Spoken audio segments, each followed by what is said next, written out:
মান সামা রমাদানা ঈমানান ওয়া ইহতিসাবান, হাদিস, গুফিরা লাহু মা তাকাদ্দামা মিন যামবিহি। যে ব্যক্তি ঈমানের সাথে একেবারে নিখুঁতভাবে আশা নিয়ে রমজান মাসে রোজা রাখবে, ওমান কামা রমাদানা ঈমানান ওয়া ইহতিসাবান গুফিরা লাহু মা তাকাদ্দামা মিন যামবিহি, তার অতীতের গুনাহ আল্লাহ মাফ করে দেবে। যে ঈমান নিয়ে এবং পরিপূর্ণ আশা নিয়ে রমাদান মাসে সারা রাত আল্লাহর জন্য দাঁড়িয়ে দাঁড়িয়ে ইবাদত করবে, দিনে রোজা রাখবে, তার অতীতের গুনাহ মাফ করে দেবে কে?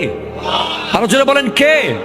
শুধু গুনাহ মাফ করবে না, তার বিনিময় হয়ে যাবে স্বয়ং আল্লাহ রব্বুল আলামিন ইরশাদ করছেন, আস-সাওমু লি ওয়া আনা উজজা বিহি, রোজা আমার জন্য, আমি নিজেই রোজার প্রতিদান। আল্লাহ বলেন, I am the reward of Ramadan, আমি আল্লাহই রোজার প্রতিদান। জোরে বলেন সুবহানাল্লাহ।